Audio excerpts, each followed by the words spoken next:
Sup, my name is Rue for the Council Network.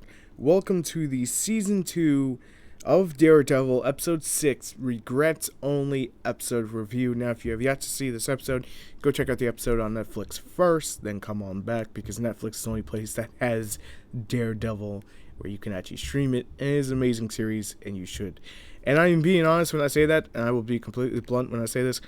I have completely watched the entirety of Season 2. There's a bunch of questions I have after, but I will not be spoiling anything past Episode 6, so just point that out there. We're only going to focus on Episode 6, and then what will happen is after Episode 13, there'll be a bonus video, which I've never done on this channel, and this is why I'm announcing it. There'll be a bonus video where basically I talk about the possibilities of where they could take a Season 3. Oh boy. So let's get right into this. This is the first real true meaty episode with Elektra in action, the Yakuza, or maybe it's the Hand. They don't fully allude to it right away. And obviously Matt wants to immediately know, what the hell you doing back in town? And she's just like, oh Matt, I love you. And I did say that accent bothered me a little bit. It was just it took time to get used to, because I don't know, I guess I'm so used to Elektra not having an accent, even though it makes sense for her to have an accent, especially in this series. It feels more real, unlike that Daredevil movie that's like 10 years ago that we never talk about because it was just bad. To be fair though, this is not that, and I had to just watch the entire rest of the season, the back half of the season, to really be okay with it, and it doesn't bother me anymore. So, you know, it's just one of the things I think I was just being too caught up on. But here's the big thing. The cops have the Punisher. They have Frank Castle in custody. And of course, Matt's like, well, Karen's like, we gotta help an innocent man. And this is where things are starting to allude that possible that the Team Daredevil, let's call it Team Daredevil, the main trio is going to have some sort of issues when it comes to Frank Castle. You'll see what I mean when I say that. Because Frank doesn't want to talk to them, but he's like, yeah, they're my fucking attorneys now.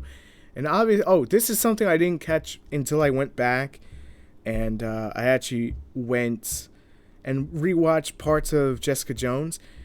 I can't remember the word, but the woman who is prosecuting, I'll put it that way in those words, the woman who's prosecuting Frank Castle was actually on the last episode of Jessica Jones, so it connects both universes together. That's actually pretty cool. Little Easter egg that I should have mentioned earlier, but I didn't even think about it until I went back and was like, oh crap, she was on there, you know, as I look at the cast too. So it was just one of those things. Obviously, Elektra just wants his help, and then she's going to leave. But I don't think it's ever going to be that simple. The pacing for this episode is setting up a lot what will happen with Frank Castle, and just the big stuff in the back half of the season, which obviously needs to be resolved. The Hand and Elektra just teaming up with Matt and just resolving her character arc, if you would. But just the whole connection with Karen and Frank, and what's actually funny, she broke a rule. You're not supposed to hand him anything, and she handed him a photo of his family. I think that's what really probably got through to him. That's probably the only thing that would ever get through to him. And he actually agrees at first to a guilty plea, because this guy has killed massive amounts of people, but he killed a bunch of assholes. So these assholes took other people's lives. So I'm not saying that we give him a pass, but you know, he did good. So obviously, I guess the big chunk of the episode is really just the middle part of the episode is when they're trying to figure out what the Yakuza are doing, or the Hand, obviously the Hand. It's like Hydra, where they don't want you fully knowing, but that much I will spoil.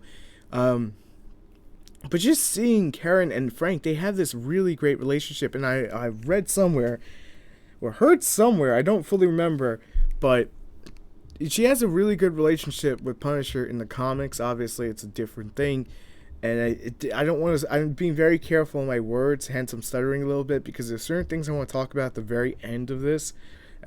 Just reviewing each episode before we get into the possibility of season 3 and all that. There's big things, but I can't talk about it just yet.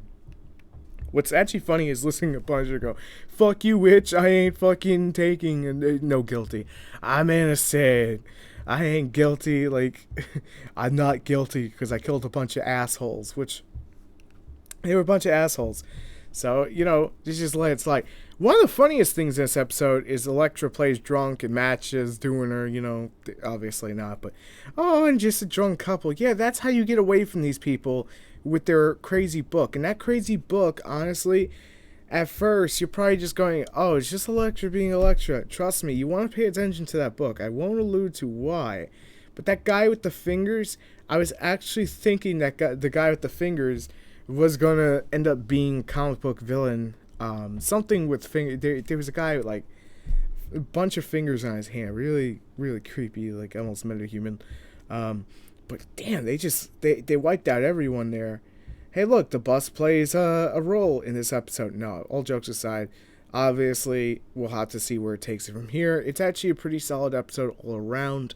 It's just basically setting up for what will be the court case against Frank Castle. It's setting up for Elektra's arc, which is dealing with the hand, and that, leads into whatever's going to be it leading into.